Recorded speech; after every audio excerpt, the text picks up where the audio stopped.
Good evening. तो कल के कुछ पीपीटी और भेजी थी। किशन जी आज निकालिए कोई आप तो डिस्कस करता हूँ। जी सर। और जब तक मैं एक और मेल करता हूँ, लास्ट में उस पर करेंगे। मतलब बोलिए, शुरू करिए।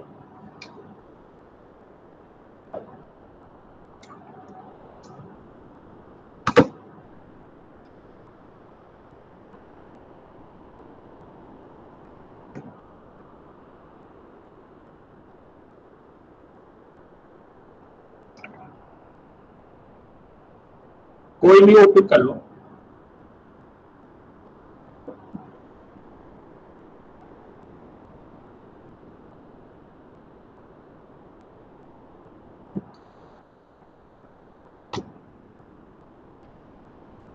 वीडियो ऑन कर लीजिए अपना सब लोग। सर प्रोग्रेसिव आर्टिस्ट पे पढ़ेगा? हाँ हाँ शुरू करिए। इस पर 6-7 आर्टिस्ट है, उन पर डिस्कस करते हैं। वीडियो सभी का ऑन है, शुरू करिए।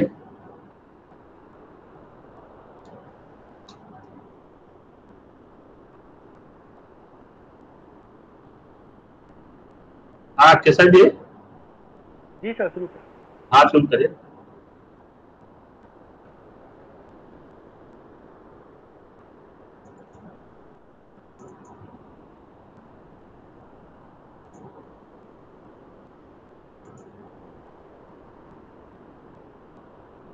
प्रगतिशील कलाकारों का समूह एवं भारतीय आधुनिक कला पर इसका प्रभाव। हाँ। प्रोग्रेसिव आर्टिस्ट ग्रुप 1947 में अपने गठन से मुख्य रूप में बॉम्बे में स्थित आधुनिक कलाकारों का एक समूह था। हालांकि इसमें किसी विशेष शैली का अभाव था। ऐसा कहा जा सकता है कि वह भारतीय से प्रभावों के संश्लेषण की दिशा में एक कदम था। 20वीं शताब्दी के पूर्वार्ध के दौरान यूरोप और उत्तरी अमेरिका में प्रचलित शैलियों के एक साथ कला इतिहास, जिसमें पोस्ट इम्प्रेशनिज्म, क्यूबिज्म और एक्सप्रेशनिज्म शामिल है। हाँ। प्रगतिशील कलाकारों का समूह। हाँ। 1947 में बॉम्बे में गठित प्रगतिशील कलाकारों के समूह PAG पैग ने भारत के कुछ सबसे प्रतिष्ठित कलाकारों के एक समूह ने देश की आधुनिक कला परिदृश्य को बदल दिया। ठीक, अभी आप मुल्क कैसा जो रुको, आप थोड़ा बोल लेते हैं। ये जो शुरुआत, ये जो जिन कलाकारों ने एक समूह बनाया था, ये लगभग 6 आर्टिस्ट थे शुरुआती दौर पर। और इनका अगर इसमें अभी आप और देखेंगे, पीपीटी है, उनका वर्क भी है, तो ये सभी का शुरुआती दौर में एब्स्ट्रैक्ट फॉर्म में इनका वर्क है। और जो हम लोग जब पश्चिमी आधुनिक कला की बात करते हैं, जिसकी शुरुआत जिसका गढ़ रहा है फ्रांस की राजधानी पेरिस, ठीक है। मॉडर्न फेज के जो मैक्सिमम मूवमेंट है वो वहीं से निकले, ठीक। तो ये इसमें से कई कलाकार वहाँ यूरोप गए थे, खासतौर से फ्रांस में, और वहाँ के उस समय इस तरीके का वहाँ की भी कला में बदलाव आया है। तो वो कई उसमें ये कला आंदोलन शुरू हुए थे, चाहे वो अभी आप प्रभाववाद की बात कर रहे हैं या विद्यवाद की या घनवाद की बात कर रहे हैं, तो उनकी कला को इन्होंने देखा। फिर ये जब यहाँ पे आए तो इन्होंने भी एक तरीके से भारत में जो एक अमूर्त शैली की शुरुआत करने का श्रेय वो इनको दिया जा सकता है। इनकी जो आगे पेंटिंग आप देखेंगे, सभी का लगभग शुरुआती फेज में एब्स्ट्रैक्ट में काम है। इसमें एक अभी जो जीवित कलाकार है किशन खन्ना जी, जो दिल्ली बेस्ड आर्टिस्ट है इस समय, उनका वर्क है काफी। उनकी पीपीटी भी कल हमने भेजी, तो उनका वर्क तो काफी रियलिस्टिक है, बहुत कलरफुल है। बाकी जिस तरीके से पश्चिम में आधुनिक कला की शुरुआत फ्रांस से हुई थी, उसी तरीके से भारतीय कला परिवेश में उस तरीके की एक्टिविटी पश्चिमी जगत की तरह की मॉडर्न आर्ट जिसको हम लोग आम भाषा में बोलते हैं, उसकी शुरुआत इस पैक कलाकार समूह से हुई थी। अब आगे बढ़िए। सर्जस को बदल दिया। प्रसिद्ध लेखक मुल्कराज आनंद द्वारा संस्थापक सदस्यों को भारतीय कला की दुनिया में एक नई सुबह के अग्रदूत के रूप में संदर्भित किया गया।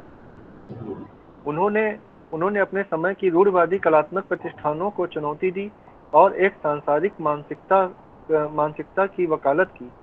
इसका परिणाम आधुनिकतावादी शैलियों जैसे उत्तर प्रभाववाद, घनवाद और अभिव्यक्तिवाद के साथ भारतीय कला इतिहास का एक सुंदर संश्लेषण था।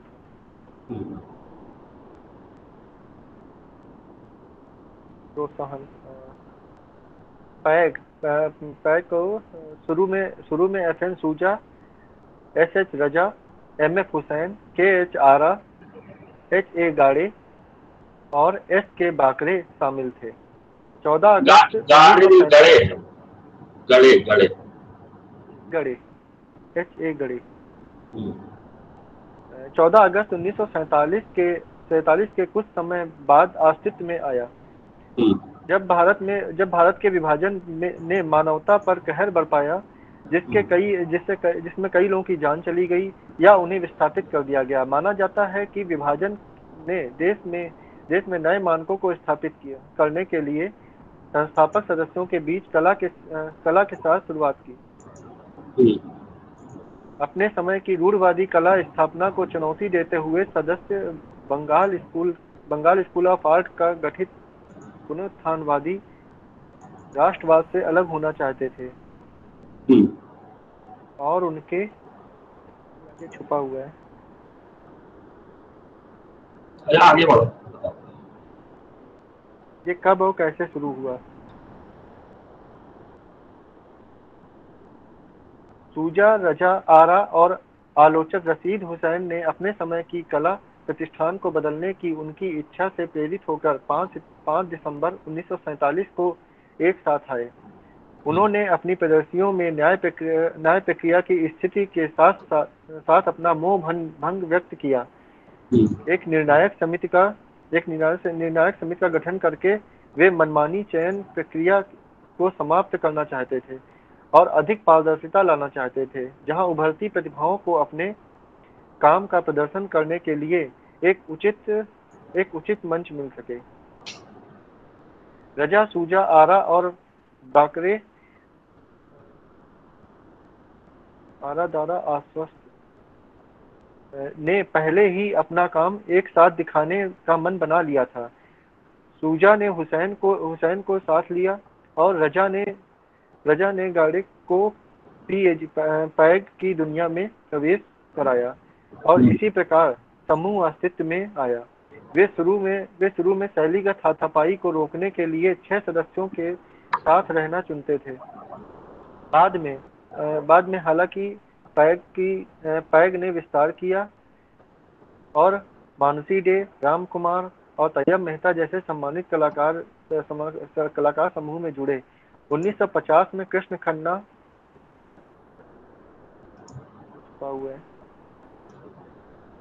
किशन खन्ना थे। ये वैसे तो पंजाब के होशियारपुर के रहने वाले थे, लेकिन ये पहले तो बैंक में नौकरी करते थे। कानपुर में ही इन्होंने करीब 11 साल बैंक में काम किया। उसके बाद ये आर्ट की फील्ड में गए।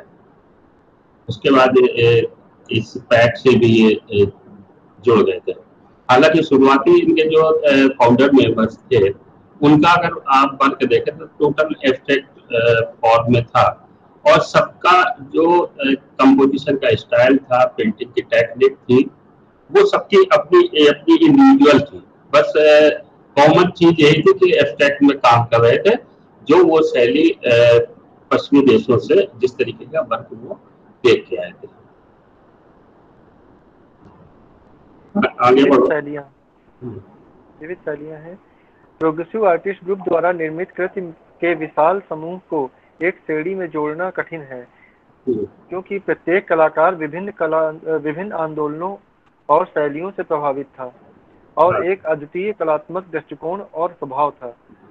पैक के सदस्य अक्सर भारतीय विषयों और इमेजरी को पश्चिमी कलात्मक तकनीकों जैसे यूरोपीय आधुनिकतावाद, पोस्ट इम्प्रेसिज्म, क्यूबिज्म और एक्सप्रेशनिज्म के साथ मिला देते थे।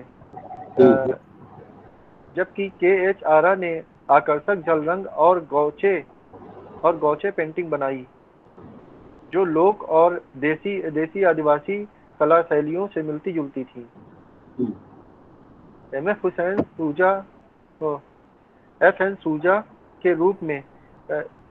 के रूप में एक अपरंपरागत विकृति का प्रदर्शन किया और दिलचस्प रूप से गोवा की लोक कला को पश्चिमी शैलियों जैसे क्यूबिज्म के साथ मिला दिया। इसके विपरीत H.A. गड़े को स्वतंत्र भारत के पहले अमूर्त चित्रकारों में से एक माना जाता है, जो अक्सर परिदृश्य से संबंधित विषयों को चित्रित करते थे। शायद आज पैक के सबसे अधिक मान्यता प्राप्त सदस्य S.H. रजा और M.F. हुसैन जबरदस्त कलाकार। रजा ने अपने कामों में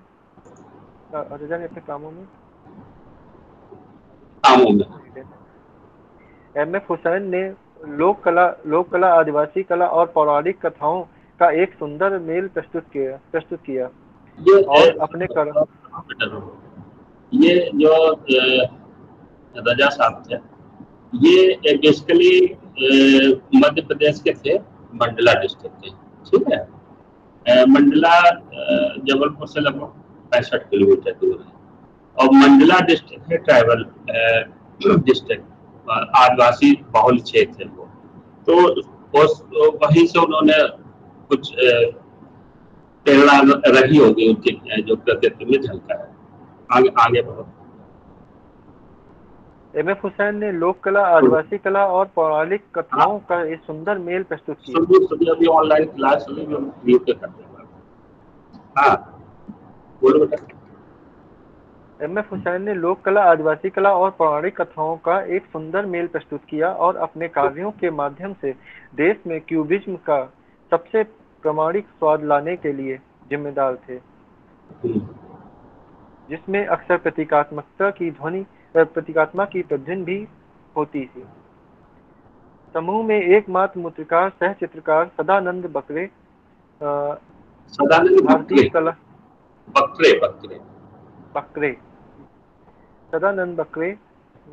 भारतीय कला में स्वतंत्र कल्पना को पेश करने के लिए प्रसिद्ध हुए, जो यथार्थवाद को नियोजित करने की पारंपरिक शैली से अलग था।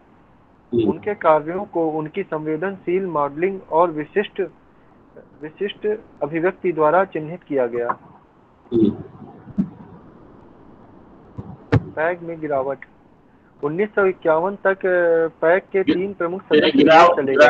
गिरावट से मतलब उसका थोड़ा प्रभाव कम हो गया, या पता कहना बहुत अच्छा नहीं रहेगा। हाँ, आगे 1951 तक पैग के 3 प्रमुख सदस्य विदेश चले गए। सूजा और बकरे लंदन चले गए, जबकि रजा पेरिस चले गए। हुसैन ने मुंबई और दिल्ली के बीच आवाजाही शुरू कर दी। नतीजन समूह अब एक साथ काम नहीं करता है और ध्यान उनके व्यक्तिगत काम पर स्थानांतरित हो गया। पहले तो ये सब लोग बॉम्बे में ही रह के काम करते थे, है ना। फिर जो सिचुएशन बनी, कोई कहीं चला गया, कोई कहीं चला गया, कोई दिल्ली में शिफ्ट हो गए, और इस तरीके से वो ये पूरा ग्रुप था वो एक तरीके से बिखर गया। और आगे बढ़ो। आवधिक प्रदर्शनियों के बाद समूह 1956 के आसपास कुछ समय के लिए अलग हो गया। कलाकारों ने अपने दम पर काम करना जारी रखा, शक्तिशाली काम किया। सदस्यों में से एक गड़े ने 1950 के दशक के अंत में अपना खुद का एक समूह बनाया, जिसका नाम बॉम्बे ग्रुप ऑफ आर्टिस्ट था। प्रगतिशील कलाकार समूह। स्वतंत्रता के बाद भारत के इतिहास में भारत एक नई क्रांति था। जैसे आजादी का संघर्ष आखिरकार हासिल हुआ, नई मानसिकता का निर्माण हुआ। नए स्वतंत्र भारत ने अभिव्यक्ति की स्वतंत्रता को बढ़ावा देने के साथ साथ मानवता का सम्मान और पूजा की। इस बिंदु पर सर्वोच्च कलाकारों का एक समूह एक साथ आया जिन्होंने एक सामान्य कला प्रकार साझा किया। नए स्वतंत्र भारत के लिए आधुनिक कला और खुद को बॉम्बे प्रोग्रेसिव आर्ट ग्रुप कहा। ये सामग्री और तकनीक के लिए पूर्ण स्वतंत्रता के साथ पेंट करना चाहते थे, लगभग अराजक, सिवाय इसके कि हम सौंदर्य क्रम, प्लास्टिक समन्वय और रंग संरचना के एक या दो मौलिक और शाश्वत कानूनों द्वारा शासित होते हैं। प्रगतिशील कलाकार समूह का परिचय। प्रोग्रेसिव आर्टिस्ट ग्रुप की स्थापना 1947 में FN सूजा, SH रजा और MF हुसैन, KH आरा और AH गड़े और SK बकरे ने की थी। वासुदेव S गायटोंडे, भानु अथैया, कृष्ण खन्ना और मोहन सामंत जैसे उल्लेखनीय कलाकार भी बाद में समूह में शामिल हुए। क्योंकि समूह का गठन बॉम्बे में हुआ था, इसलिए इसे अक्सर बॉम्बे प्रोग्रेसिव आर्टिस्ट ग्रुप के रूप में भी जाना जाता है। सभी 6 संस्थापक सदस्य देश के विभिन्न हिस्सों में थे, जिसमें से प्रत्येक की यात्रा एक दूसरे से पूरी तरह अलग थी, लेकिन एकमात्र पहलू जो उन्हें एकजुट करता था वह था उनकी पेंटिंग का कौशल और इससे भी अधिक पारंपरिक कला कठोरता को जोड़ने और नई कला का पता लगाने का दृढ़ संकल्प। 6 लोगों की यह शक्तिशाली टीम उन कला रूपों को आगे बढ़ाना चाहती थी जिन्हें ब्रिटिश राज के दौरान मजबूर किया गया था। इसमें शामिल है अकादमिक कला, यूरोपीय कला अकादमियों से प्रभावित एक पेंटिंग शैली जिसमें नवशास्त्रवाद एवं स्वच्छंदतावाद के आंदोलनों की विशेषता है। बंगाल स्कूल ऑफ आर्ट को the Indian style of painting के नाम से भी जाना जाता है।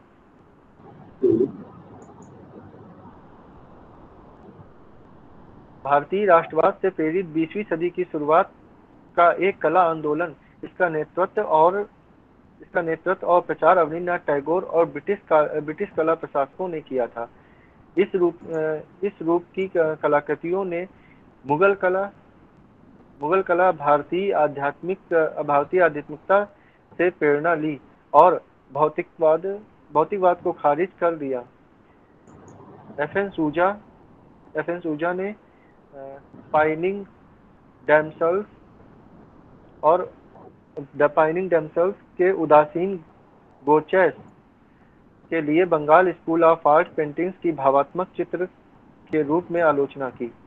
प्रगतिशील लोगों के लिए कला के इस पारंपरिक कला रूपों को खारिज कर दिया है। प्रगतिशील लोगों के लिए कला ने इन पारंपरिक कला रूपों को खारिज कर दिया और नए कला प्रकारों के प्रयोग में विश्वास किया। सबसे लोकप्रिय अमूर्तता जो पहले कभी नहीं देखी गई थी,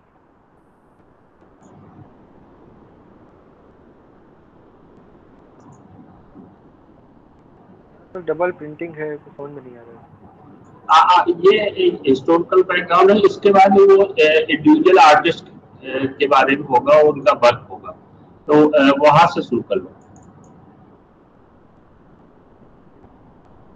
इब्राहिम अलका जी है और आगे बढ़ो।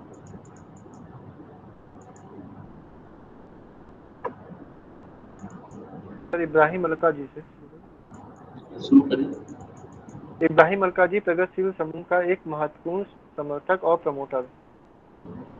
इब्राहिम अलका जी और उनकी पत्नी रोसैन पद्मश्री न केवल भारत में बल्कि अंतर्राष्ट्रीय स्तर पर भी प्रगतिशील कलाकार समूह के कई सदस्यों को बढ़ावा देने के लिए महत्वपूर्ण रूप से जिम्मेदार थे।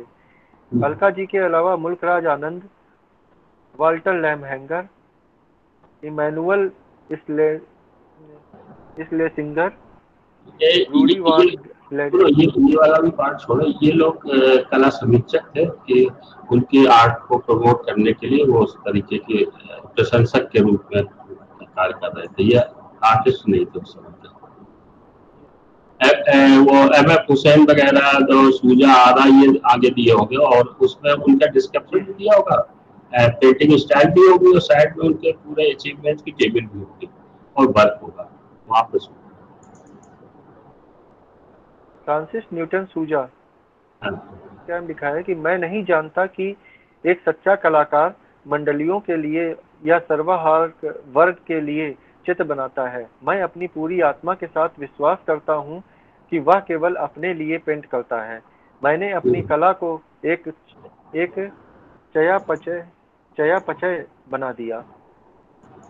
मैं अस्तित्व के लिए खुद को पेंट में स्वतंत्र रूप से व्यक्त करता हूँ।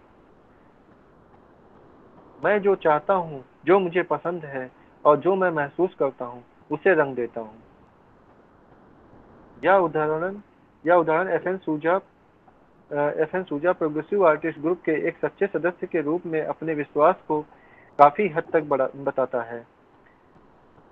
बहुत ही साहस के साथ वह दर्शकों को खुश करने के लिए बनाई गई पेंटिंग की रूढ़ियों को तोड़ते हैं। उनकी कला तनाव को दूर करने और उनका आनंद लेने का एक तरीका है जिसे वह सबसे ज्यादा प्यार करता है। वह जो कुछ महसूस करता है उसे चित्रित करने की स्वतंत्रता। सूजा का जन्म गोवा में रोमन कैथोलिक माता पिता के यहाँ हुआ था। उनके जन्म स्थान गोवा ने उनके बहुत सारे चित्रों को प्रेरित किया। जब तक कि वे लंदन नहीं चले गए, उन्होंने अक्सर रोमन कैथोलिक परिवार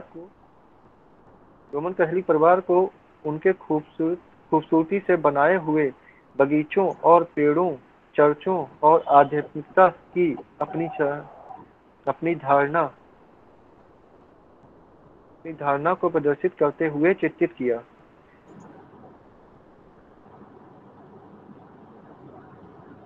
गोवा की प्राकृतिक सुंदरता को बॉम्बे शहर में स्थानांतरित करने से लेकर 1940 के दशक में उनके चित्रों में बॉम्बे के दृश्यों को चित्रित किया गया था। जल्द ही उनकी पेंटिंग में भारत के विभिन्न हिस्सों से विभिन्न दृश्यों और प्रेरणाओं को चित्रित करना शुरू हो गया। उदाहरण के लिए मध्य प्रदेश के खजुराहो मंदिर में चित्रित दक्षिण भारतीय कांस्य और कामुक डिजाइनें। सूजा की अक्सर उनकी कला के कामों और कामुकता के लिए आलोचना की जाती है। जब उन्होंने बॉम्बे में प्रोग्रेसिव आर्टिस्ट ग्रुप का गठन किया तो उनका उद्देश्य भारत में अंतर्राष्ट्रीय अवंत गार्डे कला को बढ़ावा देना और जितना हो सके कला का पता लगाना था। कलाकार इतिहास यशोधरा डायमंडिया ने उनका वर्णन इस प्रकार किया है। सूजा की रचनात्मकता के केंद्र में यह विश्वास था कि समाज के विनाशकारी पहलुओं को दबाया नहीं जाना चाहिए, उन्हें प्रसारित किया जाना चाहिए और उनका सामना किया जाना चाहिए। यह चर्च का पाखंड हो, उच्च वर्गों का भ्रष्टाचार या एक खजुराहो वाले देश में कामुकता का दमन, वह अस्तित्व के अंडरबेली को उजागर कर रहा था।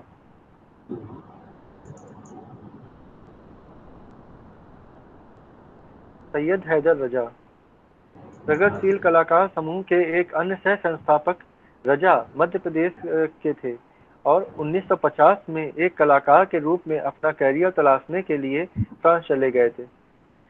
उन्हें अपने ज्यामिति अमूर्त कला टुकड़ों में बिंदु, पुरुष, प्रकृति और नारी जैसी भारतीय नृवंश विज्ञान अवधारणाओं की प्रक्षेपण के इनका वर्क जो दिया है उसमें कुछ की पेंटिंग की फोटो है, वो आप जब देखेंगे आप तो इनका सारा वर्क ज्योमेट्रिकल पैटर्न है, या तो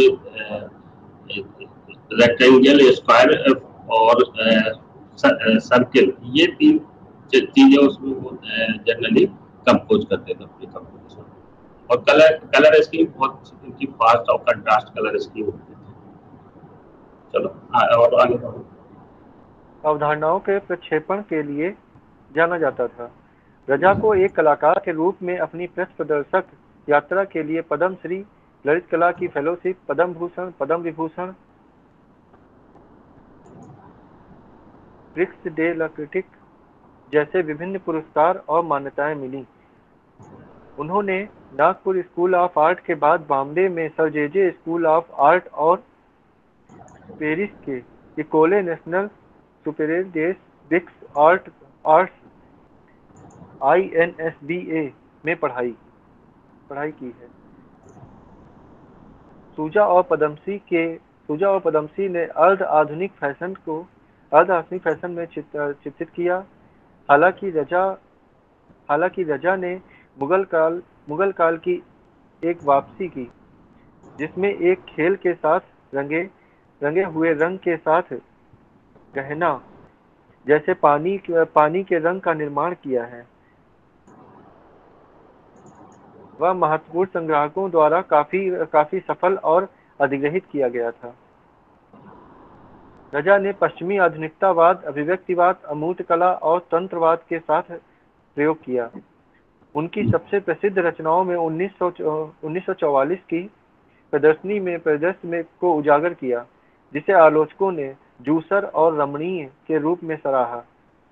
प्रोग्रेसिव आर्टिस्ट ग्रुप में उनका सबसे बड़ा योगदान परिदृश्यों को चित्रित करने के प्राकृतिक तरीकों को खारिज करना और प्रकृति की सुंदरता को चित्रित करने के लिए नए कला रूपों को अपनाना था।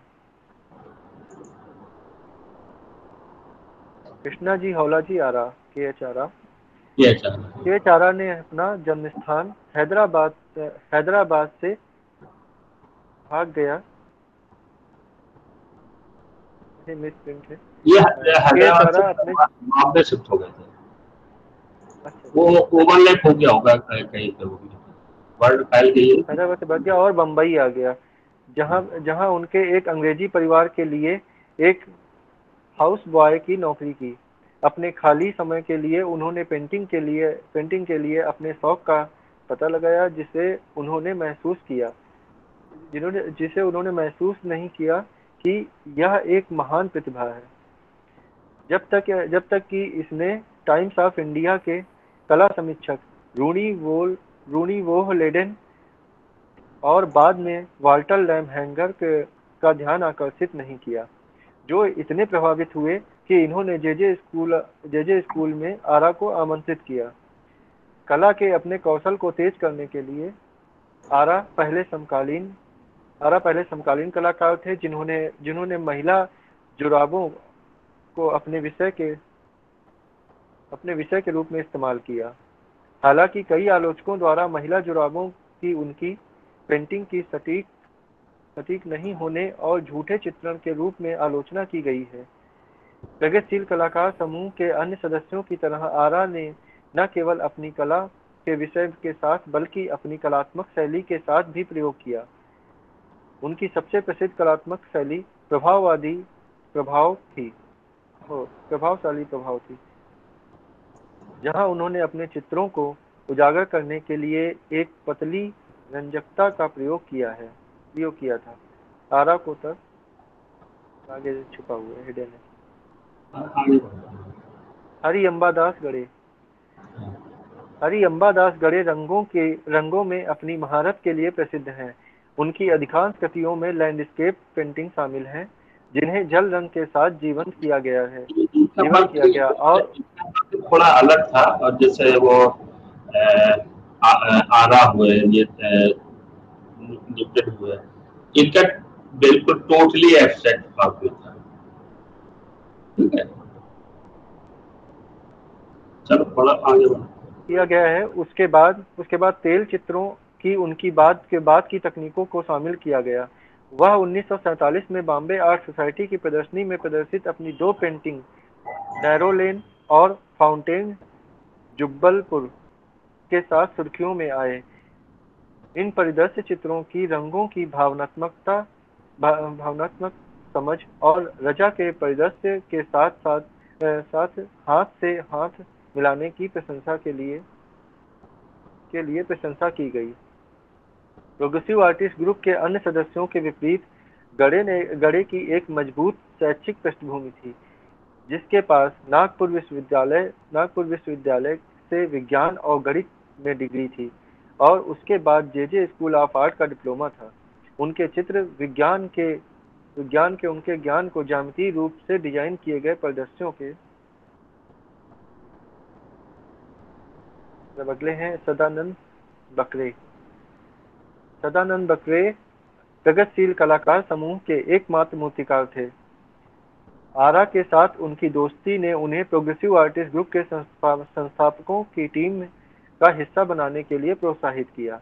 बकरे का जन्म बड़ौदा में हुआ था और उन्होंने अपने शुरुआती किशोरावस्था से ही मूर्तिकार रघुनाथ फड़के के अधीन काम करना शुरू कर दिया था। मूर्तिकला की कला में महारत हासिल करने वाले बकरे का झुकाव हमेशा पेंटिंग की खोज की ओर था, लेकिन उनके पास पेंटिंग कोर्स करने या सामग्री खरीदने के लिए धन नहीं था। आधुनिकता के बारे में पढ़ने के बाद बकरे चित्रकला और मूर्तिकला दोनों की विशिष्ट शैलियों को आजमाने के लिए प्रेरित हुए। बकरे की कलाकृतियां बेहद अनूठी थीं क्योंकि उन्होंने उसकी विशेषताओं या संरचना पर ध्यान केंद्रित करने के बजाय विषय को तेजी से चित्रित किया। रंग संयोजन की उनकी सटीक समझ के लिए भी उनकी प्रशंसा की गई थी। M.F. हुसैन, मकबूल फिदा हुसैन भारतीय कला के इतिहास में सबसे प्रसिद्ध अग्रदूतों में से एक हैं और प्रगतिशील कलाकार समूह के एक महत्वपूर्ण संस्थापक सदस्य भी हैं। भारत और पाकिस्तान के विभाजन और एक धर्मनिरपेक्ष भारत के विचार का उनके चित्रों पर बहुत प्रभाव पड़ा और उनका दृढ़ विश्वास था कि एक नई आधुनिक कला प्रबल होनी चाहिए क्योंकि राष्ट्र स्वतंत्रता का जश्न मनाता है। वह उद्धृत करता है कि जब अंग्रेजों ने शासन किया था तो हमें ग्रीक और रोमन मूर्तिकला के अनुपात के साथ एक आकृति बनाना सिखाया था, जो मैंने सोचा था कि वह गलत था। एक यूरोपी का चलना सीधा और पुरातन है। सूजा की तरह ही उन्होंने खजुराहों की मूर्तियों से प्रेरणा ली और भारतीय नारी शरीर के प्रति आसक्त थे। उन्होंने हिंदू धार्मिक परंपराओं, देवी देवताओं ओवरलैप है। जी सर, यहाँ पे ओवरलैप ठीक है। और भारतीय इतिहास और हिंदू धर्म में पहले से ही बहुत कुछ है। उनका मानना था कि आधुनिक भारतीय कला को भारतीयता की अवधारणा का पालन करना चाहिए और भारत की सड़कों सर आगे छुपा हुआ है हिडन। सर एक पीपीटी आपको भेजी थी किशन खन्ना है, इसी टीम के हैं वो किशन खन्ना की है।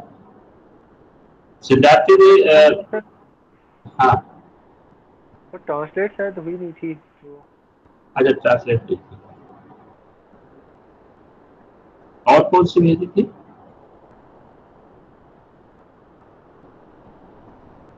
इसका ट्रांसलेट है, नीचे है ट्रांसलेट। हाँ हाँ, वो हिंदी इंग्लिश दोनों में है। थोड़ा सा पार्ट है ट्रांसलेट। उनका वर्क तो देख ही सकते हो। इन लोगों का है सर, ट्रांसलेट है। ये कोई और उसको करे, कौन है? खुशबू आवाज पहुंच रही है?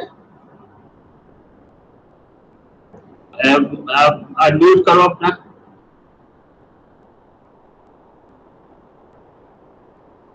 खुशबू जी,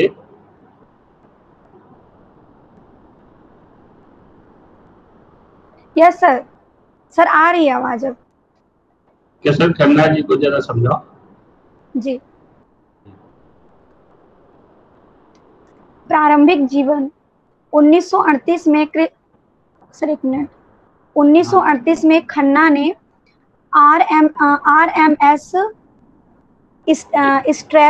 स्ट्रैथोमोर पर बॉम्बे से ब्रिटिश की यात्रा की। 1938 से 1942 तक इंपीरियल सर्विस कॉलेज में भाग लेने के बाद खन्ना ने 1942 से 1944 तक लाहौर के गवर्नमेंट कॉलेज में दाखिला लिया।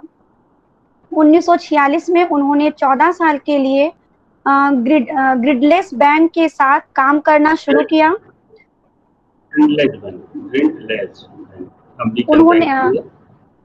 1961 में उन्होंने बैंक से इस्तीफा दे दिया और पूरा समय कला को समर्पित कर दिया। एक सुदर दोपहर कृष्ण खन्ना द्वारा चित्रित एक गाथा 2015, श्रुति हरिहर सुब्रमण्यम द्वारा निर्देशित और पीरामल आर्ट फाउंडेशन द्वारा निर्मित feature documentary A for afternoon. ये अभी रिसेंटली कुछ समय पहले ये एक डॉक्यूमेंट्री फिल्म इन पे बनाई गई थी। ये जो लास्ट फेज का इनका वर्क है, इसमें अगर उसमें देखो तो बहुत फिगरेटिव और बहुत कलरफुल है। तो ये पेंट करते थे, उसी की पूरी मूवी बनाई गई थी, इनको काम करते थे। ठीक है, ये उस डॉक्यूमेंट्री फिल्म की बात है। आगे बढ़िए। कृष्ण खन्ना की एक चित्रित गया को हाल में ही सर्वश्रेष्ठ कला संस्कृति फिल्म और राष्ट्रीय पुरस्कार के लिए राष्ट्रीय पुरस्कार की श्रेणियों में 2 राष्ट्रीय पुरस्कार मिले। सर्वश्रेष्ठ संगीत गैर फीचर के लिए वृत्त चित्र अनुभवी कलाकार कृष्ण खन्ना द्वारा नामित कला कार्य के निर्माण में शामिल कलात्मक प्रक्रिया को यादगार बनाने के लिए फिल्म निर्माता का प्रयास है और कलाकार के लिए कुछ प्रभावशाली लोगों का पता लगता है। 5 भागों में एक फिल्म ए फॉर आफ्टरनून उन प्रभावों को उजागर करती है जो अनंततः खुद को कैनवास पर प्रस्तुत करते हैं। बॉम्बे वह शहर जिसमें कृष्ण खन्ना को प्रगतिशील कलाकार में शामिल किया गया था।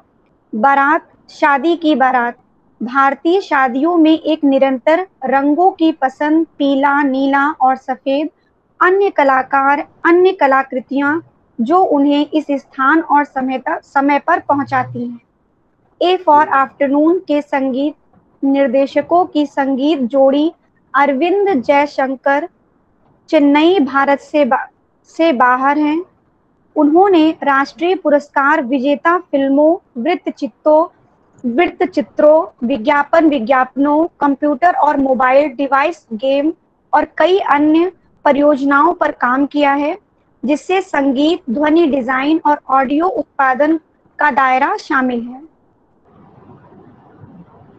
फिर त्योहार पुरस्कार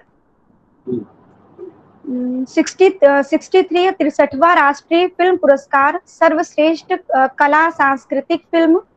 फिर 66 यानी 63वां राष्ट्रीय फिल्म पुरस्कार सर्वश्रेष्ठ संगीत गैर फीचर फिल्म श्रेणी। 3rd है न्यूयॉर्क भारतीय फिल्म समारोह सर्वश्रेष्ठ वृत्त चित्र के लिए नामांकित मई 2016। फिर 3रा सिनेमा इंडियन स्टॉकहोम आधिकारिक चयन अप्रैल 2016। All lights India international film festival आधारित चयन नवंबर 2015। पुरस्कार फेलोशिप और सम्मान रॉक फेलर फेलोशिप 1962, राष्ट्रीय पुरस्कार ललित कला अकेडमी 1965, अर्थशास्त्र और सांस्कृतिक मामलों की परिषद की फेलोशिप न्यूयॉर्क 1967, स्वर्ण पदक समकालीन विश्व कला का पहला त्रिभुज नई दिल्ली 1968, राष्ट्रीय पुरस्कार अंतर्राष्ट्रीय कला महोत्सव बगदाद इराक में है 1968 में प्राप्त हुआ। स्वर्ण पदक का पहला द्विवार्षिक लाहौर पाकिस्तान 1986 में, भारत सरकार द्वारा पद्मश्री 1990, भारत सरकार द्वारा पद्म भूषण 2011 में। फिर है जीवनी। कृष्ण खन्ना एक शैली के चित्रकार और कथाकार थे जो समय के टुकड़ों से छवियों को बुनते और घुमाते हैं। उनका जन्म वर्ष 1925 में लॉयलपुर में हुआ। अब पाकिस्तान के फैजाबाद में हुआ था। उनका कला अभ्यास उनके अपने जीवन के अनुभवों के प्रकटीकरण में अंतर्निहित है। अपने सहयोगियों के साथ वह उस पीढ़ी से ताल्लुक रखते हैं जिसने पेंटिंग और स्वतंत्रता का अनुभव किया। स्वतंत्रता के लिए पेंटिंग और स्वतंत्रता की स्थिति में पेंटिंग की एक विरोधाभास में उनकी कला जीवन के आलोचकों से उत्पन्न होती है जो उनके आसपास रहती है, लेकिन यह स्वीकारोक्ति या आत्म परीक्षा का एक अंतरंग कार्य नहीं है। इस तरह खन्ना मध्यस्थ और दुभाषिया के रूप में अपने स्वयं के अभ्यास के केंद्र में है, लेकिन एक विषय के रूप में भी कभी नहीं। वह कथावाचक या कथाकार की स्थिति ग्रहण करता है जो स्वयं के बजाय दूसरों की ओर देखता है। केंद्रित छवि तब टिप्पणीकार के रूप में कलाकार की है जो चित्रित हाव भाव और कथा के माध्यम से कनेक्टिविटी के सूत्र स्थापित करते प्रतीत होते हैं। सभी परिवारों के लिए उसके अपने परिवार की तरह जिन्होंने विभाजन की तबाही का सामना किया, परिवार और सामुदायिक कथाओं का संग्रह नुकसान और अस्तित्व की कहानियों का एक बैंक बन गया जिसे वर्षों में साझा और अनुकूलित किया गया। यह विभाजन था जिससे पंजाब में बढ़ रहे कई युवा भारतीयों के रोजमर्रा के अनुभव के विस्थापन और गहरी चिंता की पहली लहर चलाई, लेकिन कृष्ण के लिए विस्थापन की वास्तविक भावना इंपीरियल सर्विसेज कॉलेज में इंग्लैंड में उनकी स्कूली शिक्षा के दौरान बहुत पहले आई थी। जब युद्ध छिड़ गया तो गोलाबारी और हवाई हमले छात्र के अनुभव का हिस्सा बन गए। वह सुल्तान के पास लौट आया और फिर लाहौर के गवर्नमेंट कॉलेज में दाखिला लिया, जहां उसने अंग्रेजी साहित्य का अध्ययन किया। उनके घर में हिंसक विस्थापक कृष्ण की काम की तलाश में जटिल हो गया था। उन्होंने ग्रिंडलेस बैंक में अपनी नियुक्ति के साथ उन कलाकारों से मित्रता की जिन्होंने प्रोग्रेसिव कलाकार समूह जैसे हुसैन, सूजा और रजा के मूल को बनाया। 1940 के दशक के अंत से उन्होंने बॉम्बे आर्ट सोसाइटी में अपने काम का प्रदर्शन शुरू किया और 1951 में जहांगीर आर्ट गैलरी में प्रगतिशील लोगों के साथ प्रदर्शन किया और कपूर छोटे बच्चों के परिवार के एक और सुखद जीवन। सर यहाँ पे थोड़ा ढक गया है, इसको पढ़ना फिर एक हम शुरू करते हैं। ठीक है जी सर। अच्छा एक मिनट रुक जाना। फिर किशन जी तुमको एक हमने मेल किया अभी, उसको सबको सर्कुलेट कर दो, वो फिर हम इधर से समझाते जाएंगे, तुम लोग उस पर देखते जाना बस। हाँ अब खुशबू जी चलिए आगे से। जी सर। रूपक और धार्मिक प्रतीकवाद से कृष्ण का परिचय बचपन की स्मृति में दफन है। जब उनके पिता 1932 में इंग्लैंड में डॉक्टर की पढ़ाई से लौटे तो उन्होंने अपने साथ दा विंची के द लास्ट सफर की एक प्रति लाए जिसका उन्होंने गहन अध्ययन किया। उन्होंने फ्रांसिस्कन ब्रदर जोसेफ गार्डनर के विहार में गर्मी की छुट्टियां बिताई, जिन्होंने बाइबिल के अपने पठन को सुदृढ़ किया। इस सौम्य आकृति ने सेंट फ्रांसिस की उसकी पेंटिंग को प्रेरित किया जो उनकी पेंटिंग में एक आवर्ती विषय था। 1960 के दशक के उत्तरार्ध से उन्होंने क्राइस्ट पर चित्रों की एक श्रृंखला में काम लगाए गए। आपातकाल के दौरान उनकी उपस्थिति के कारण महत्व प्राप्त करती हैं, बल्कि रिश्तेदारी के कारण यह कृष्ण के 1970 के अन्य कार्यों के साथ साझा करती है। वह अमेरिकी विश्वविद्यालय वाशिंगटन डीसी में एक कलाकार इन निवासी बन गए। 2010 में ललित कला एकेडमी नई दिल्ली में उनके काम का एक पूर्वव्यापी प्रदर्शन किया गया था। 2001 से 2002 में भारत और न्यूयॉर्क उनकी एक एकल प्रदर्शनी 2005 और 2007 में लंदन में आयोजित की गई। मुंबई 2004, नई दिल्ली 1994 और नई दिल्ली 2001, 1966, 64, 60, 59 और 58।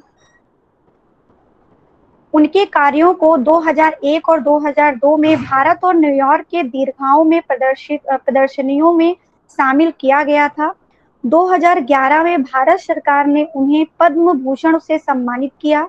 2004 में उन्होंने भारत के राष्ट्रपति से ललित कला रत्न प्राप्त किया। 1997 में उन्हें अखिल भारतीय ललित कला और शिल्प सोसाइटी नई दिल्ली से कला रत्न मिला। खन्ना नई दिल्ली में रहते हैं और काम करते हैं। फिर पाठ संदर्भ 2005 में मेपिन पब्लिशिंग द्वारा प्रकाशित गायत्री सिन्हा की पुस्तक Krishna Khanna the embrace of love का अंश पुरस्कार। फिर rock failure counselling fellowship New York 1962 से 1963 तक। कला रत्न अखिल भारतीय ललित कला और शिल्प सोसाइटी नई दिल्ली 1997। ललित कला रत्न भारत के राष्ट्रपति 2004। पद्म भूषण भारत सरकार 2011। फिर सर आर्टिकल्स हैं वो छोड़ो। अब हम इधर से हम शुरू करते हैं, ठीक है? जी सर, जी सर। किशन जी आपने सर्कुलेट कर दिया सबको? दे दिया सर? यस तो, सर। तो देखो ऐसा है, एक अपने स्वदेशी आर्ट फॉर्म है, ये मेटल कास्टिंग की एक मेथड है, lost wax metal casting process, जिसको भारत में आज भी वो अपने अस्तित्व में है।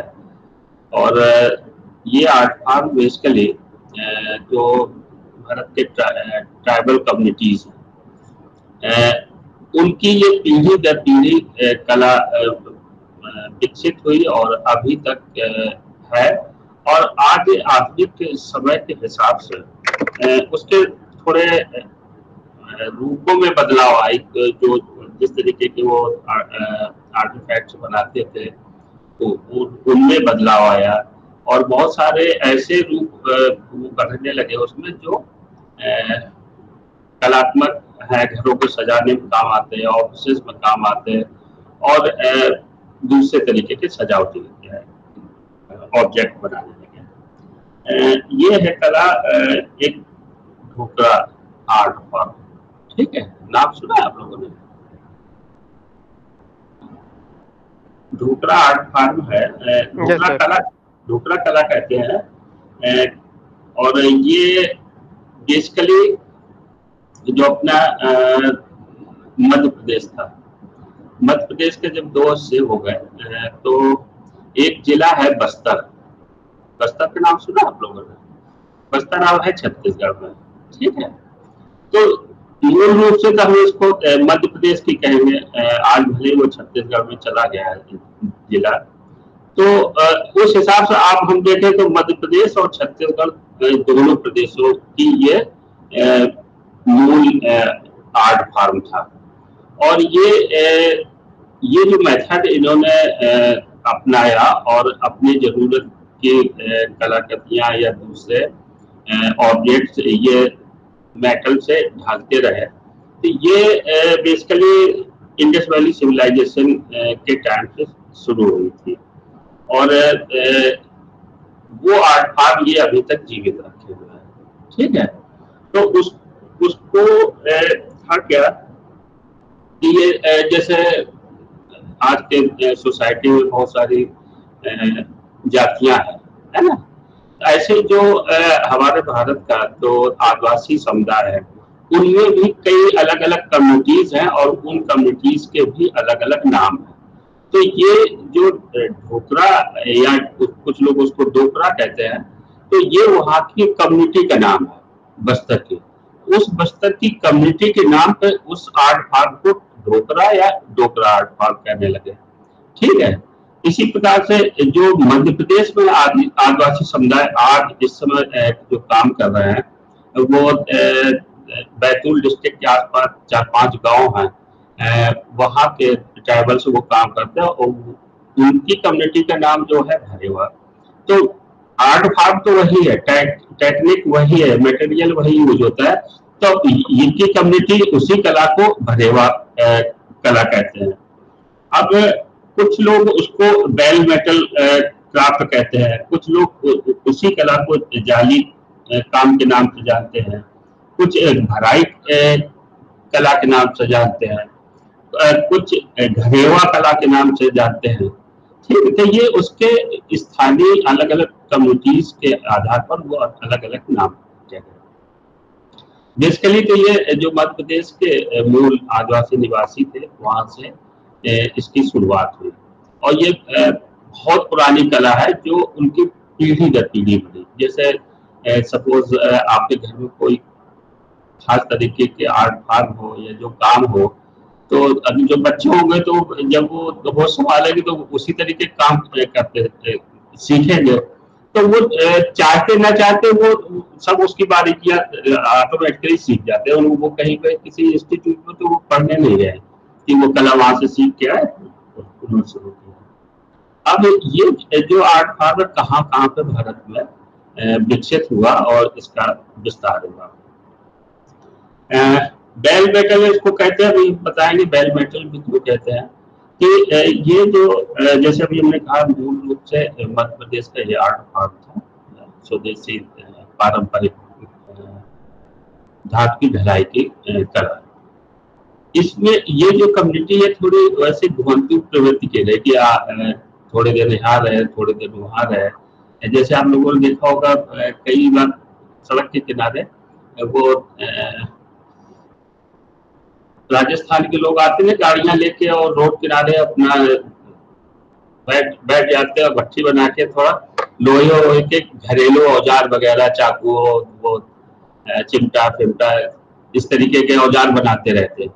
तो इसी तरीके की वो कम्युनिटी थी। तो वहां से ये माइग्रेट जो बस्तर है, बस्तर से जो इस काम में महारत हासिल थी उनके फैमिली मेंबर्स कुछ उड़ीसा पहुंचे, तो वो फिर धीरे धीरे वही स्थायी निवासी हो गए। तो ये आर्ट फॉर्म फिर वहां उड़ीसा पहुंचा। उड़ीसा से कुछ लोग उनके दूसरे स्टेट में पहुंचे, जैसे राजस्थान में पहुंचे, केरल में पहुंचे, तेलंगाना में पहुंचे। तेलंगाना मतलब आंध्र प्रदेश का जो हिस्सा, 2 हिस्से हो गए, तो आज जो तेलंगाना कहलाता है वहां पहुंचे। तो ये बस्तर से निकल के दूसरे स्टेट तक आर्ट फॉर्म उनके पारिवारिक लोगों के माध्यम से पहुंचा। और अभी हाल ही में जो तेलंगाना में ये आर्ट फॉर्म है ठोकरा का, वहां पे बेल मेटल इसको कहते हैं। ठीक, तो उसको जीआई टैग भी मिला है अभी है। तो ये शुरुआत में जो ये कला थी वो उनके लिए, वो अपने उपयोग के लिए सामान की ढलाई करते थे और धीरे धीरे उन्होंने आज इसको व्यवसाय के रूप में कन्वर्ट किया। और न सिर्फ वो भारत में उनके उत्पाद आज बहुत लोकप्रिय है, बल्कि अंतर्राष्ट्रीय स्तर पर काफी इनकी मांग बढ़ी है। अब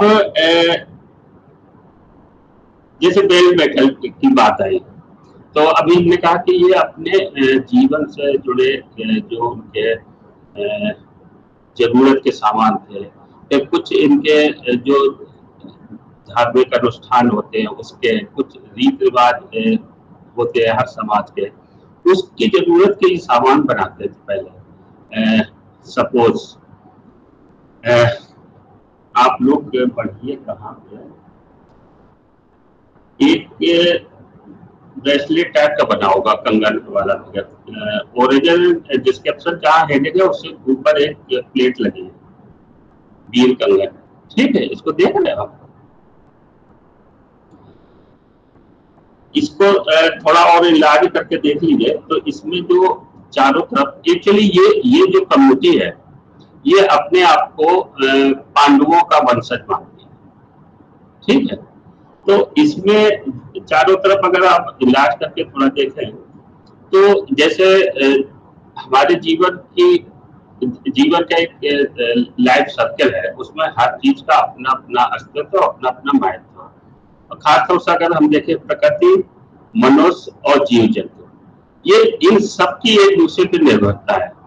अब उस इसको ये बीज कंगन जो है, इसमें चारों तरफ आप देखेंगे कुछ वो उनके जो आदि देवी देवता है वो है, कुछ देखेंगे आप वो जंगली जानवर उसमें बने हैं, कई जगह पे वो जैसे गेहूं की बालियां हैं और मक्के की बालियां वालियां हैं, तो प्रकृति का भी उसमें सामंजस्य है। उनके जो देवी देवता है, जैसे पांडव और खासतौर से पांडवों की वो आकृतियां उसमें उकेरते हैं।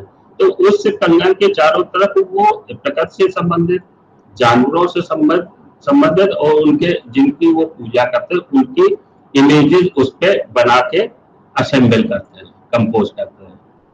और एक है एक मोरचिन्नी अभी नाम ऊपर आया होगा, ठीक है। तो ये बीज कंगन है। और एक नाम आया था बेल मेटल कला भी इसको कहते हैं। तो शुरुआत में तो उसको बेल मेटल कला इसलिए कहते थे, आप लोगों ने देखा होगा कि गांव देहात में जो जानवर होते हैं तो उसमें घंटी एक बांध देते थे उसकी गले में पीतल की, देखिए ना, तो वो थोड़ी हैवी होती थी, वो इसी ढलाई की प्रोसेस से वो बनाते थे। तो वो जानवरों के लिए इस तरीके की घंटियों की ढलाई करते थे। कुछ 3 चीजें को हम रेफरेंस ले रहे हैं, तो अब तो उनके पास बहुत रेंज है जिस तरीके की वो कलाकृतियां उसमें डाल के बना रहे हैं।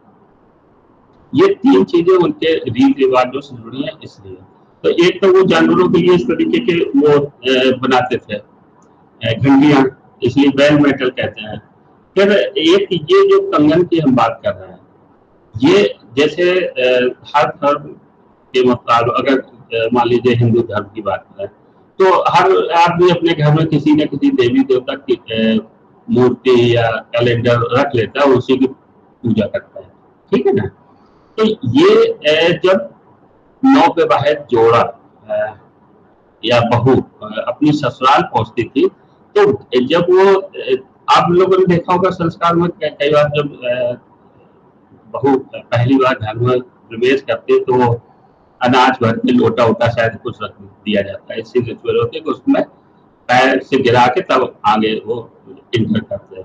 तो उसी तरीके से इनके में आदिवासी समुदाय में एक रिचुअल था कि ये घर में जब नवविवाहित जोड़ा शादी करने के बाद पहुंचता था तो अपने घर में इसकी स्थापना करता था। जैसे हम लोगों क्या देवी देवताओं की मूर्तियां वगैरह होती, वैसे इसकी स्थापना करते थे वो।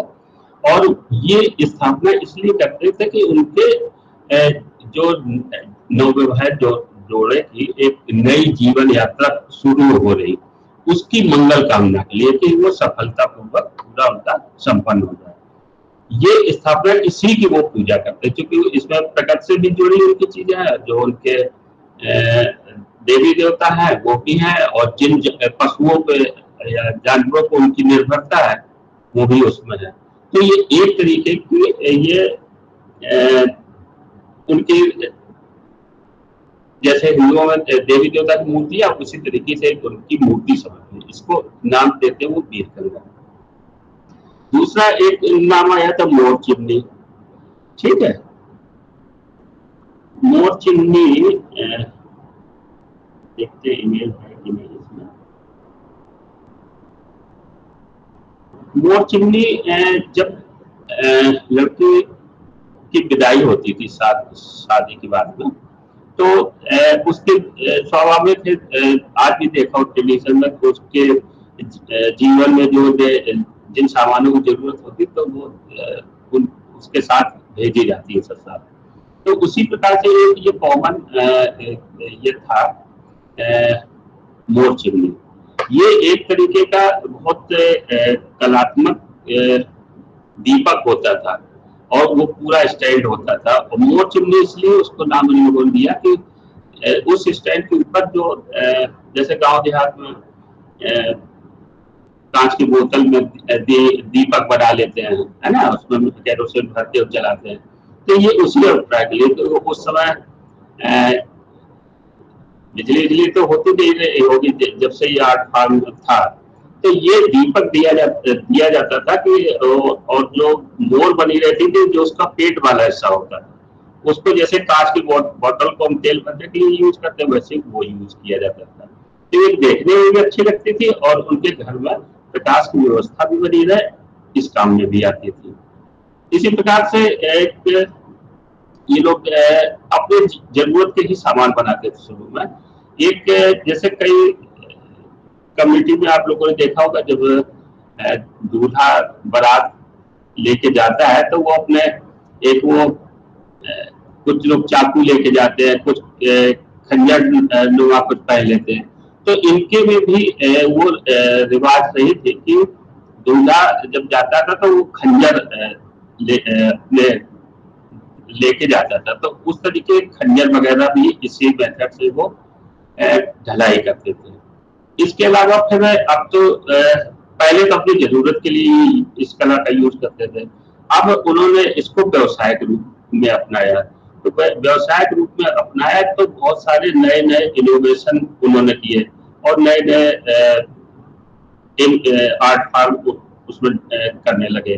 जैसे बहुत सारे उन्होंने रेप्टाइल्स बनाए, कुछ जानवर जैसे हाथी, घोड़ा और वो हिरण वगैरह, कछुआ, कुछ वॉल हैंगिंग्स भी बनाने लगे। और इधर तो कुछ अलग अलग तरीके के देवी देवताओं की मूर्तियां भी इसमें ढालने लगे। और अभी रिसेंटली इन लोगों ने और नया इनोवेशन किया है, जैसे बहुत डेकोरेटिव फर्नीचर आता है ना, जैसे सपोज सेंटर टेबल है, तो सेंटर टेबल के जो नीचे के सपोर्ट होते थे, कई बार देखा वो लकड़ी के बनते या किसी मेटल के बनाते, तो ये बहुत आकर्षक डिजाइन की वो उसको ढलाई करके उसके सेंटर टेबल के, डाइनिंग टेबल के वो प्लेटफॉर्म भी इस पे बनाने लगे। और जैसे ऑफिस वगैरह में कई सामान, सपोज पेपर वेट है, तो पहले कांच का आता था, तो पेपर वेट भी ये लोग इसी उसमें बनाते थे जो यूज होते। इस तरीके से बहुत सारे नए नए प्रोडक्ट ये लोग बनाने लगे। अब फिर एक जगह देखो लिखा होगा रॉ मटेरियल, टेबल फॉर्म में होगा, वो निकालो, फिर हम उसको डिस्क्राइब करते चल रहा है।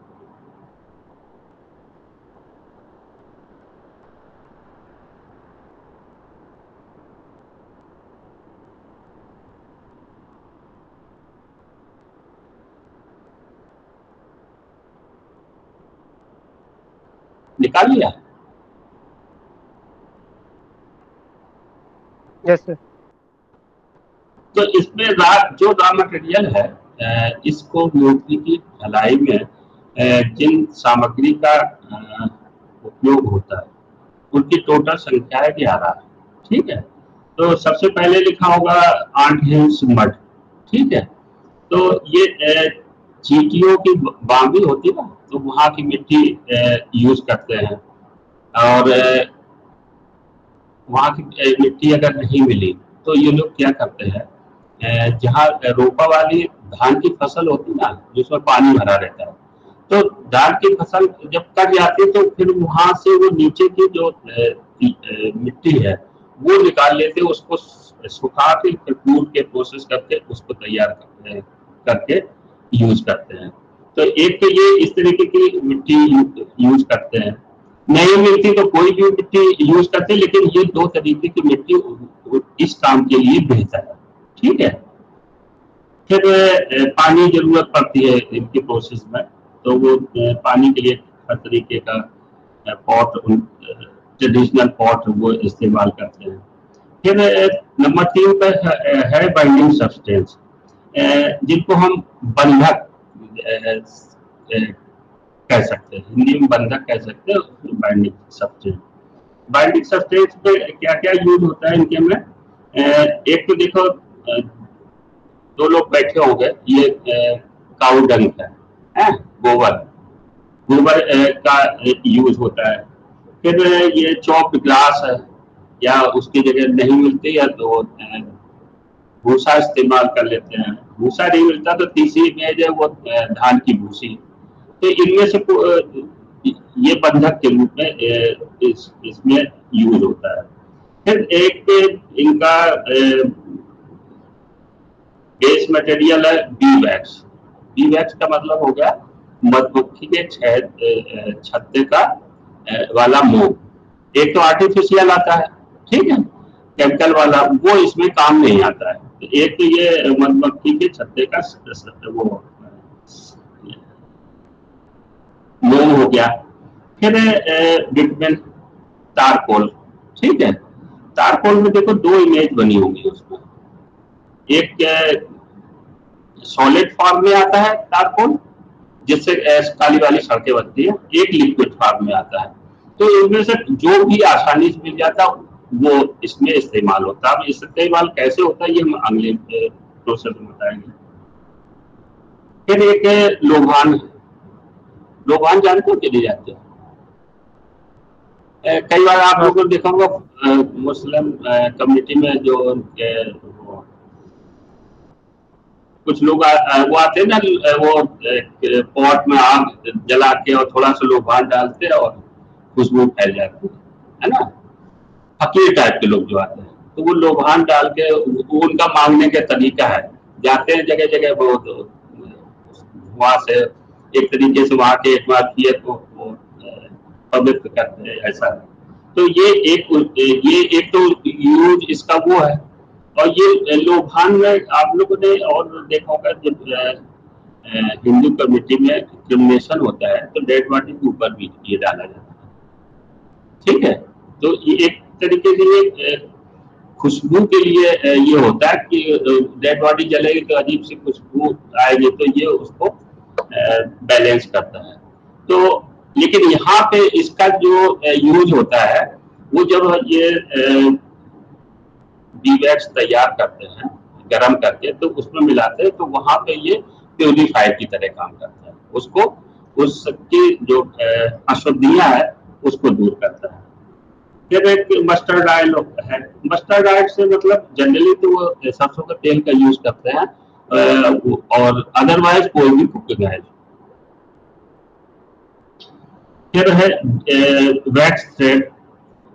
इसमें इमेज में देखो वो जो प्रोसेस करके वैक्स बनाया जाता है उससे ये जिस तरीके की इनको इमेज बनानी होती तो एक इनका इक्विपमेंट होता है। जो आज तो जैसे हम लोग घरों में सेवई बनाई जाती है तो बाजार से बने हुए मिल जाते हैं, लेकिन ये ट्रेडिशनल इनका खुद का बनाया हुआ अलग तरीके का है। वो नीचे अभी टूल्स वाले सेक्शन में उसकी इमेज दिखाएंगे। तो उसमें जो जाली लगती है वो अलग अलग, उसके जो सुराख होते हैं वो अलग अलग साइज के होते हैं। तो जितने मोटे इनको थ्रेड निकालने होते तो वो जाली बदल के अपने जरूरत के मुताबिक उसके वैक्स के थ्रेड बना लेते हैं। फिर यह 6 नंबर पे होगा बीन लीव्स है। तो ये बीन की पत्तियां हैं, ये रॉ मटेरियल है, इसका यूज हम आगे बताएंगे चलते। फिर कोयला है, तो जो इसकी फर्नेस जब लगाते हैं, फर्नेस से मतलब ढलाई के लिए भट्टी में ये ईंधन के रूप में काम आता है। फिर 7 नंबर पर ग्रास स्क्रैप होगा। पीतल की जो पुरानी चीजें होती है ना, कबाड़, तो बेसिकली ये कबाड़ वाला पीतल यूज करते हैं क्योंकि वो थोड़ा सस्ता मिल जाता है। फिर 8 नंबर पर होगा देखो उपले है ये, है ना। दो और ये इनको फ्यूल आइटम जरूरत होते हैं, तो कंडे और दूसरा ये लकड़ी के चैले, ठीक है। फिर एक होता है मटेरियल जरूरत होती है सुर्खी, ठीक है। सुर्खी जानते हो कि नहीं जानते हो? नहीं सर। सुर्खी लगभग जैसे कई बार ईंटों को पीस के वो जो पाउडर नुमा बना लिया जाता है, उसको सुर्खी कहते हैं, ठीक है। या टेराकोटा का कोई भी ऑब्जेक्ट है उसको पीस के सुर्खी बना लेते हैं। अदरवाइज वो नहीं मिलती तो ये लोग क्या करते हैं, ये जब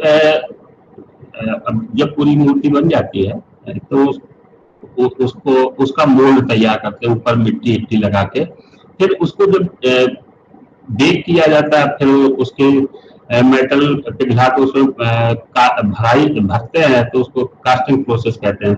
तो उसके बाद फिर जो आउटर सेल उसका तोड़ते हैं, तो उस समय तक वो मिट्टी काफी पक चुकी होती है। तो वो जो टूटा हुआ उनका वो पीस होते हैं मिट्टी के, क्ले के, उनके मोल्ड के, तो उसको भी पीस के ये लोग पाउडर नुमा तैयार कर लेते हैं, तो उसका भी यूज कर लेते हैं अगर सुर्खी नहीं मिलती है तो। फिर सैंड है, ठीक है, बालू जिसको कहते हैं। फिर एक साल्ट है,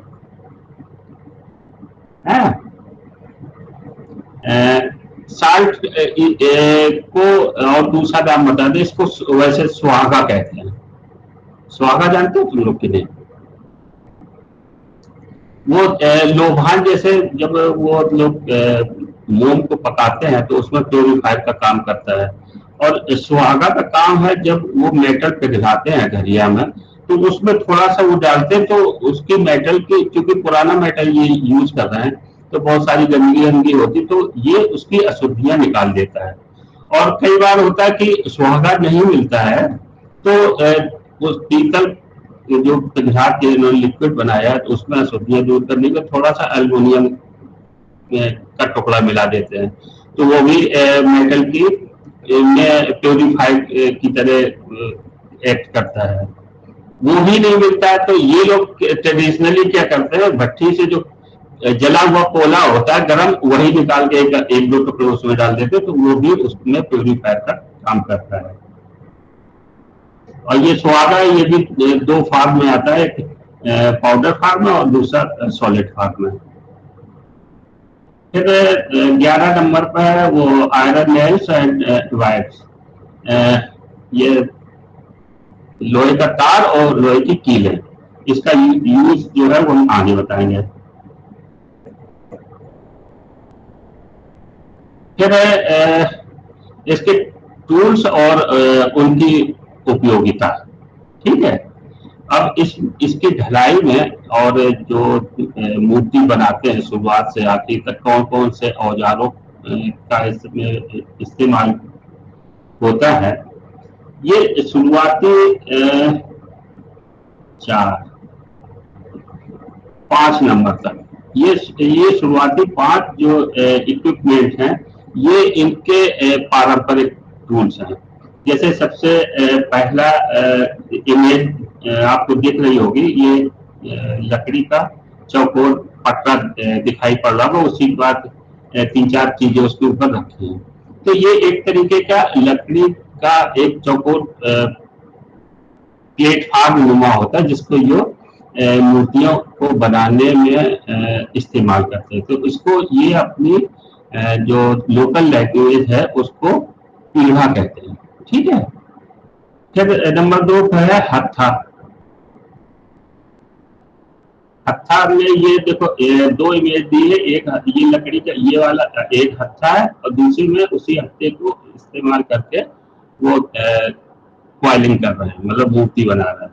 हत्था का मतलब ये होता है कि जो बैग्स को ये उससे थोड़ा दबा के उसको दूसरे फॉर्म में, फ्लैट फॉर्म में, या थोड़ा कई बार जैसे आटे को नहीं हाथ से लगाते तो वो थोड़ा लंबा लंबा बेलनाकार होता जाता है, तो बैग्स को उस रूप में कन्वर्ट करने के लिए जो उनका ट्रेडिशनल टूल्स यूज होता है उसको कहते हैं हत्था।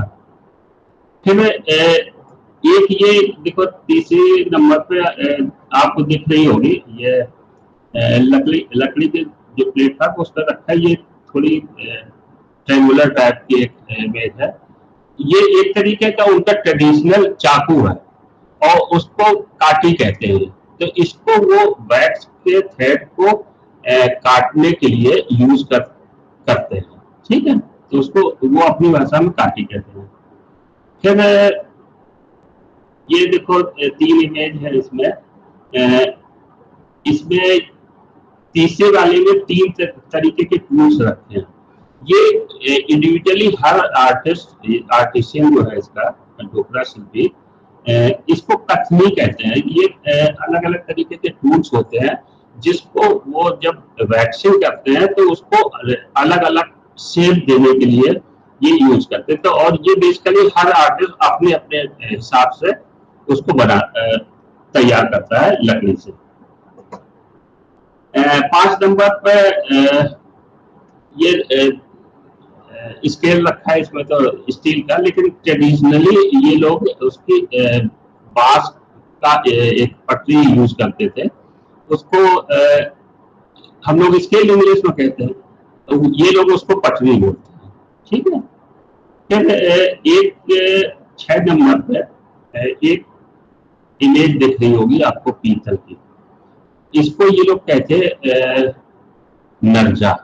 ठीक है। ये देखो नर्जा किसको कहते हैं? तराजू तो जानते होगे ना, तराजू में जनरली 2 पल्ले होते हैं, है? इसमें एक ही पल्ला होता था और इसको इस्तेमाल वो करते थे वैक्स को तौलने के लिए और मेटल को तौलने के लिए, क्योंकि वैक्स के को तौल के फिर ये अंदाजा लगा लेते थे कि हमें अगर मान लीजिए 250 ग्राम वैक्स से हमने इस मूर्ति हमने 250 ग्राम वैक्स यूज किया है तो हमें मेटल कितना जरूरत पड़ेगा। तो ये इनका ट्रेडिशनल पारंपरिक तौलने का यंत्र है जिसको नर्जा कहते हैं। और इसका एक रूप ये देख रही है आपको, एक पल्ला है, ऊपर एक पीतल की ये डंडी टाइप की है। तो इसमें ये और ये अगर थोड़ा बड़ा करके देखो, जहाँ पीतल का जिस साइड में पल्ला नहीं लगा उसमें थोड़ा वेट टंगा होगा, बंधा हुआ है ना, टंगा है ना। अब इससे तौलते कैसे वो थे?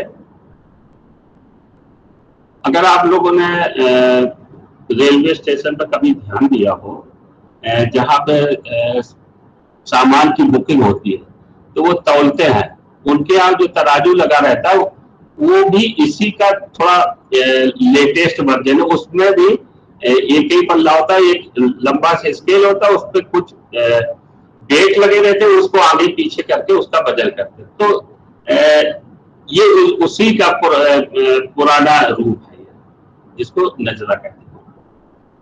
फिर फाइन क्लॉथ, मतलब ये देखो 2 लोग बैठे हैं, ये जब बैग्स को पिघला के गर्म करते हैं, उसमें तारकोल भी मिलाते हैं और उसमें लोभान भी मिलाते हैं, फिर उसको गर्म करके ये छानते हैं, छान के फिर पानी में तुरंत डालते हैं। ये एक तरीके से ये उनका फिल्टर है ना, थोड़ा सूती कपड़ा वगैरह रहता है तो उसी से वो छानते हैं। तो जो उसमें जब पिघलता है वैक्स तो उसकी जो अशुद्धियां हैं तो वो उसमें उसको सेपरेट करने के लिए फिल्टर के रूप में यूज करते हैं। नंबर 9 पर देखो एक 4 इमेजेज है एक ही में मिल के, ये उसी इक्विपमेंट के अलग अलग पार्ट दिखाए गए हैं जिससे वो वैक्स के थ्रेड निकालते हैं। ठीक है। तो इसको वो अपनी भाषा में पिचकारी कहते हैं। ठीक है। ये देखो 2 आपको 10 नंबर पे 2 पॉट रखे दिख रहे होंगे। ये ब्रोकन वाटर पॉट है। तो इसका इस्तेमाल क्या करते हैं, एक तो ये एक में पानी रखते हैं जब वो क्ले लेके काम करते हैं उस दौरान वो यूज करते हैं। एक और साइड में जो मेटल टाइप का एक पॉट दिख रहा होगा भगोना जैसा, उसमें मिट्टी का घोल रखा है? तो ये मिट्टी का घोल का इस्तेमाल जब ढलाई के टाइम करते हैं, जब उसमें मोल्ड में ये पिघला हुआ मेटल भरते हैं तो कई बार वो लीक होने लगता है। तो ये एक लकड़ी में एक तरह के कपड़ा बांधे रहते हैं, इसमें तुरंत डिप करके उस पर रख देते हैं। तो एक तरीके से ये उनका उसको जो पिघल के बाहर निकल रहा उसको रोकने के लिए एक तरह से बेल्डर का काम करता है, ये तुरंत उससे धात पिघल के निकलना बंद हो जाता है। और इसके जो ट्रेडिशनल उनके नाम है तो मटकी, मटका, छेपाई, इस तरीके के नाम इन पॉट्स के लिए वो यूज करते हैं।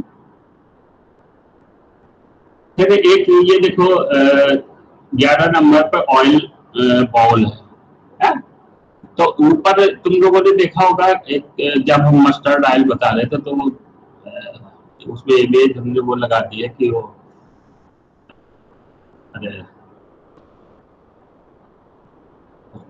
पॉलीथिन में वो रखा हुआ है, लेकिन ट्रेडिशनली रूप से ये वुडन लकड़ी का एक पॉट होता था जिसमें ये तेल रखते थे, है? और उसको ये जो अपनी देसी भाषा में नाम जो कहते हैं उसको तेल माही नाम से बोलते थे, और कुछ लोग उसको घूपकली कहते थे। ठीक है, तो जो इनके ऑयल रखने का पॉट है उसको तेल माही या घूपकली कहा जाता था। फिर 12 नंबर है एंविल।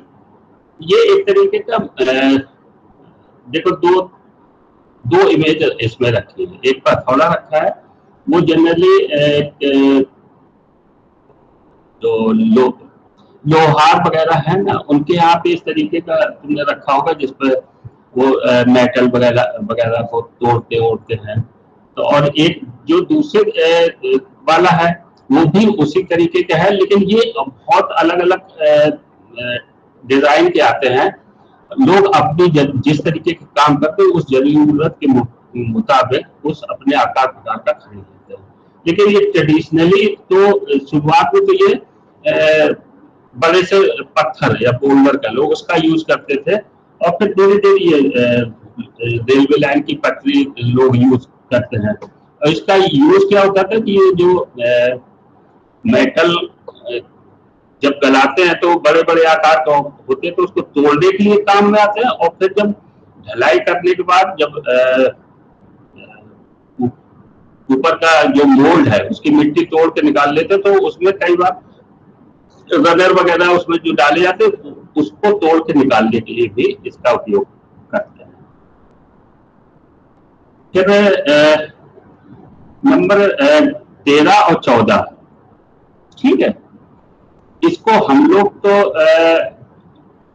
एक तो ये देखो आग जल रही होगी, ये 13 नंबर पर ये चौकोर आकार की एक भट्टी नुमा बनी होगी, तो इसको हम लोग आजकल उसको लूडो कहते हैं, इस तरीके की भट्टी को। ठीक है, इसमें मोल्ड जब मूर्ति बन जाती है उसको मिट्टी से कवर कर देते तो उसको मोल्ड को उसमें रनर भी लगाए जाते हैं, और तो उस वो रनर का जहाँ पे अपर सरफेस होता है उसको इस भट्टी में उल्टा रखते हैं। तो यहाँ पे काम क्या होता है कि अभी आगे प्रोसेस बताएंगे कि जो अंदर वैक्स होता है, एक इनर उसका स्ट्रक्चर होता है जिसको कोर कहते हैं, एक उस मोल्ड का आउटर स्ट्रक्चर होता है, और बीच में वो वैक्स से जो भी मूर्ति बनाई है। तो इसमें होता है कि जब ये उल्टा रखते हैं और उसको गर्म करते हैं एक खास टेम्परेचर पर लगभग 800 डिग्री पर, तो वो वैक्स धीरे धीरे पिघल के बाहर निकल जाता है। फिर इनर स्ट्रक्चर और आउटर स्ट्रक्चर के बीच में जो कैविटी बन जाती है उसी में गर्म ही मोल्ड इस लूडो भट्टी से निकाल दो, उसमें फिर वो मेल्टेड मेटल को पोर किया जाता है, और फिर वो ठंडा हो जाता है, तोड़ के फिर मूर्ति निकाल ली जाती है। और फिर 14 नंबर पे एक ये भट्टी है, ठीक है, ये गोल आकार की, इसमें वो एक ग्रेफाइट की एक पॉट आता है जिसको देसी भाषा में घड़िया कहते हैं। वो घड़िया इस गोल वाली भट्टी में वो सेट करके उसमें मेटल पिघलाते हैं। तो ये दो भट्टियां उसमें इस्तेमाल होती हैं। फिर एक है ब्लोअर, ठीक है, इसको ये लोग अपनी भाषा में धोकड़ी कहते हैं। अब ये तो अब मैकेनिकल आने लगे, और पहले कई बार देखा होगा लोहार को अपनी देसी जुगाड़ बना लेते थे, साइकिल का पहिया लगाया चला रहे हैं। और धोकड़ी ये लोग इसलिए कहते थे, पहले बहुत पहले वो एक लेदर का वो बैलून टाइप का होता था, उससे पाइप जोड़ा होता था, वो ऊपर नीचे करते थे। तो ये ट्रेडिशनल ब्लोअर तो उस तरीके के होते थे, उससे हवा पास होती। तो ये भट्टी में जो आग होती है उस टेम्परेचर को बढ़ाने के लिए ब्लोअर का यूज करते हैं। फिर एक ये 16 नंबर पे पिंचर नाम एक है, ठीक है। पिंचर को हम लोग देसी भाषा में शमशी, चिमटा, इन नामों से जानते हैं। तो ये एक खास तरीके का चिमटा होता है। चिमटे तो बहुत आकार प्रकार के आते हैं, डॉक्टरों के अलग तरीके के आते हैं, लैब में यूज होते हैं, उसमें अलग तरीके के होते हैं, डिफरेंट यूज के लिए होती है। लेकिन इसमें खास तरीके से जिस तरीके का ये देखो एक इमेज लगी है, एक आगे घड़िया रखी है जिसमें मेटल पिघलाई जाती है। तो एक बेसिकली ये देखो 17 नंबर पर जो है घड़िया है, इसको ये जो मेटल पिघलाई जाती है, बहुत ये करीब 1300 से 1400 टेम्परेचर रहता है। तो इस घड़िया को पकड़ के निकालने के लिए और उसकी मेटल उसमें डालने के लिए इस तरीके के जो औजार यूज होते हैं उनको पिंचर कहते हैं। और ये एक नीचे है 17 नंबर पर घड़िया, ये ग्रेफाइट की होती है और इसमें मेटल पिघलाई जाती है। ये सुनार वगैरह भी, और जो ये बहुत अलग अलग साइज में आती है, और जो बहुत बड़ी फाउंड्री होती है उसमें बहुत बड़े बड़े आकार प्रकार की होती है। तो ये जरूरत के मुताबिक ये लोग अलग अलग साइज की अपनी घड़िया यूज करते हैं। फिर 18 नंबर पर घड़िया कैप, ये नीले कलर का एक वो तसला टाइप का आपको दिख रहा होगा, ठीक है। ये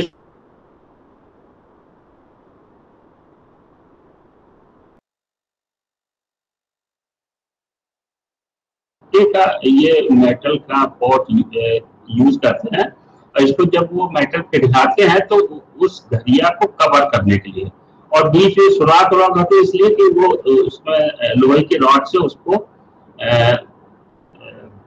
उसमें जो मेटल पीसेस है उनको दबाने के लिए, उसको चलाने के लिए यूज करते हैं, इसलिए बीच में थोड़ा टूटा फूटा टाइप का ये लोग रखते हैं। फिर हथौड़ी है, हथौड़ी का भी इसमें इस्तेमाल होता है। छेनी है, उनका भी इस्तेमाल होता है। फिर हेक्सा है, ये औजार काम आते हैं। फिर फाइल्स हैं, ये फाइल्स भी अलग अलग आकार प्रकार की आती हैं, फ्लैट आती हैं, ट्रायंगुलर आती हैं, राउंड शेप में आती हैं, अलग अलग आकार की, जिसको जैसे जरूरत होती है उस तरीके की फाइल्स यूज कर लेता है। फिर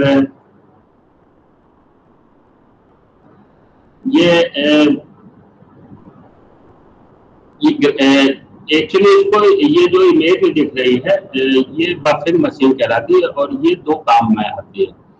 एक तो जब ढल के निकलती है तो उसकी रफ सरफेस को मूर्ति की उसको थोड़े फ्लैट और स्मूथ करने के लिए एक तरफ लोहे के तार वाला ब्रश लगाया जाता है, और एक तरफ वो उसका कॉटन के पैड वाला एक व्हील लगाया जाता है। तो ये उस मेटल को बफिंग करने के लिए और उसको चमकाने के लिए, उसकी रफ सरफेस को स्मूथ करने के लिए यूज होता है। क्लीनिंग टूल्स में ये जो आपको 3 इमेजेस लगी हैं, एक तो ये वो पीतल के वायर वाला एक ब्रश आता है, तो वो उसकी मूर्ति की सफाई के लिए काम आते हैं। और बाकी ये जो एक ये सेकंड नंबर पे जो इमेज लगी है, ये व्हील आता है जिसमें इसी तरीके मेटल के ब्रशेस लगे रहते हैं। ये ऊपर जो ये बफिंग मशीन है उसमें अटैच होता है। ये उसी के पार्ट्स हैं। फिर अब ये मैकेनिकल कटर से यूज होने लगे। पहले तो छेनी से फाइल से ही साफ करते थे। तो जब मूर्ति बनती है तो उसके काफी जो अनवांछित पार्ट्स होते हैं उनको काटने के लिए इस तरीके के टूल्स यूज होते हैं। तो इसमें टोटल उधर 11 बेसिक मटेरियल की जरूरत होती है और लगभग 25 तरीके के टूल्स यूज इसमें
मैम अभी क्लास अभी आगे चलेगा क्या, या सर? बेटा तो मुझे लगता है सर क्लोज कर रहे होंगे अब, लेकिन उनका इंटरनेट कनेक्टिविटी में कुछ प्रॉब्लम है। अच्छा तो वो कनेक्ट नहीं कर पा रहे हैं। मैम टाइम भी हो गया है, मुझे लग रहा है शायद हाँ। वो डिस्कनेक्ट हो गए हों। नहीं नहीं, वो सर क्लोज कर रहे होंगे, पर कर रहे हैं कनेक्ट सर अभी। उनका मैसेज है मेरे पास में।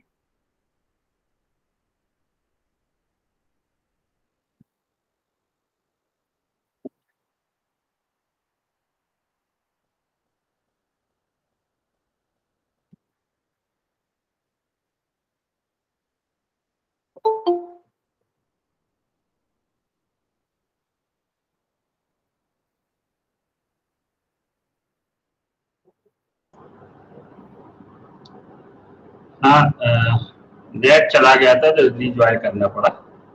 सुमन जी। जी सर। अरे नेट चला गया तो बंद हो गया, इसीलिए रिज्वाइन किया इसको। कोई दिक्कत नहीं सर। जी जी। तो आज की क्लास आपको लगता है टाइम हो गया, बंद किया जाए? जी सर। ठीक है, ओके। जैसा आप चाहें। ठीक है, अब इसको कल कंटिन्यू कर लेते हैं। आधा बचा था ये, तो कल कंटिन्यू कर लेते हैं। ठीक है। Thank you sir. Thank you sir. Good evening everyone. Thank you sir. Good evening. Good evening ma'am.